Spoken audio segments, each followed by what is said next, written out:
Madam simple madam. ఇదేమి పెద్ద complicated ఏం కాదు. ఇది only total love story that has built on an immature ground. ఇక్కడ ఏం ఫౌండేషన్ లేదు, పునాది లేదు, ఏమీ లేదు.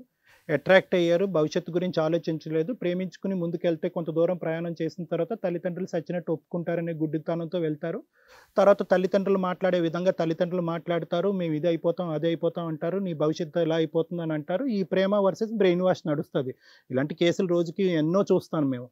ఆ బ్రెయిన్ వాష్లో ఏంటంటే వీళ్ళు ఏంటంటే కనుక అటువైపు ప్రేమించిన వాడు ఇనీషియల్గా ఎలా ఉంటుందంటే కనుక ప్రేమించిన వాడు అస్సలు బాధపడకూడదు అని ఉంటారు. తర్వాత ఏమనుకుంటారంటే కనుక ప్రేమించిన వాడు బాధపడకూడదు, పేరెంట్స్ బాధపడకూడదు అనుకుంటారు.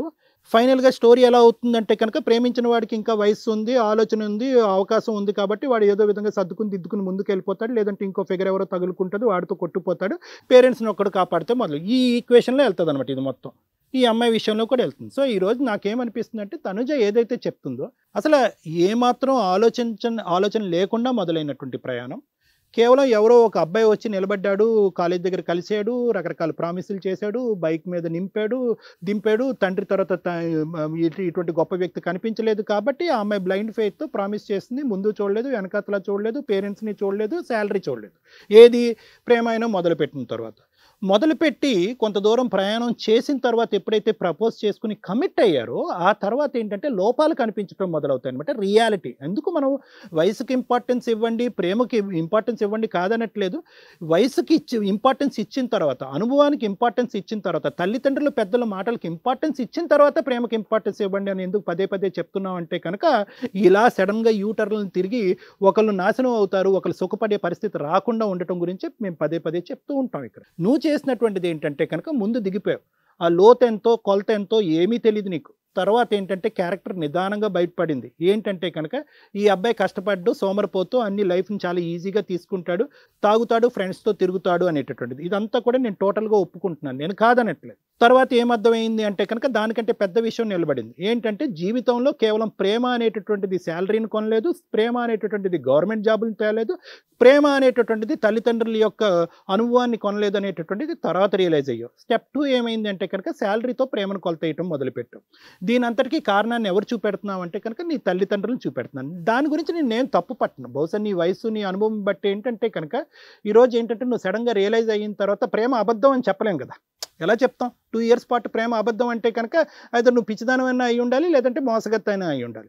సో నువ్వు ప్రేమ అబద్ధం అని చెప్పట్లేదు. ఈరోజు నా పేరెంట్స్ని దమ్ము ధైర్యం ఉంటే ఒప్పించమనండి అని అంటున్నావు. అంతే, నీ సహజంగా నీ వయసులో ఉండే ఆడపిల్లలు పాడే పాటే ఇది. సో కాబట్టి నేనేమంటున్నానంటేనమ్మా, జరిగింది ఏదో జరిగిపోయింది. ఈరోజు ఒక్క క్వశ్చన్కి నువ్వు సమాధానం చెప్పలేకపోయావు. నీ దారి నువ్వు చూసుకో, నో డౌట్. అతని దారి ఏంటి అన్నది చెప్పు అని అన్నాను నేను. సో దానికి నువ్వు సమాధానం చెప్పలేనప్పుడు ఏంటంటే ఎక్కడో చోట నీ లోపల కూడా ఒక గిల్ట్ ఉంది, ఒక బాధ ఉంది. ఏమవుతాడు ఈ అబ్బాయి అనేటటువంటి బాధ ఉంది. రేపొద్దున ఆ బాధతో నువ్వు వేరే వ్యక్తిని పెళ్లి చేసుకుని అతను 25,000 శాలరీ చూసుకుంటూ రోజు దేవుడు పూజ చేసుకుంటూ సంతోషంగా ఉండలేవు. ఆ గిల్ట్ నీకు కూడా ఉంటుంది. సో ఇక్కడ ఎంతో కొంత ప్రేమ అనేది ఉంది, ఎంతో కొంత ఒక నమ్మకం అనేది ఉంది, ఎంతో కొంత ఒక ప్రయాణం అనేది ఉంది. కాబట్టి దీనికి న్యాయం చేయటం అనేది కూడా ఇంపార్టెంట్. కావాలంటే అతనికి బుద్ధి చెప్దాం, అతనికి కౌన్సిలింగ్ చేద్దాం, పద్ధతులు నేర్పిద్దాం, వ్యవహారం ఎలా ఉండాలో చెప్దాం, ఒక ఆడపిల్లని గెలుచుకునేటటువంటి ప్రయత్నం చేద్దాం. డిగ్రీ చేశాడు, గవర్నమెంట్ ఎగ్జామ్స్ ఏమన్నా రాయొచ్చు అతను కూడా కొద్ది కష్టపడితే కనుక. ఇంకా బెటర్ జాబ్ ఆపర్చునిటీస్ ట్రై చేయొచ్చు. అతనిలో ఉండే సోమరిపోతనాన్ని తొలగించేటటువంటి ప్రయత్నం చేద్దాం. సో నేను అనేది ఏంటంటే కనుక అతన్ని మీ పేరెంట్స్ ఎంత యాక్సెప్ట్ చేస్తారో అనేటటువంటి మాట కంటే ఫస్ట్ మనస్ఫూర్తిగా నువ్వు యాక్సెప్ట్ చేయగలవా లేదా అనేటటువంటిది ఇక్కడ ఇంపార్టెంట్ పాయింట్. సో నువ్వు అది yes I can accept him, my love is true అని నువ్వు అంటే కనుక అతనికి కావాల్సినటువంటి కౌన్సిలింగ్ అతనికి ఇద్దాము. అతనితో పాటు అతని తల్లిదండ్రులు వస్తారు, మీ పేరెంట్స్తో కూడా మాట్లాడతారు. అప్పుడు ఈ 2 కుటుంబాల మధ్యన ఎంతవరకు సఖ్యత కుదురుతుందో, మీ ఇద్దరు ప్రయాణం ఎంత ముందుకెళ్తుందో అని ఆలోచిద్దాం.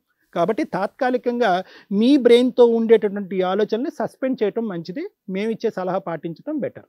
Thank you sir. Thank you.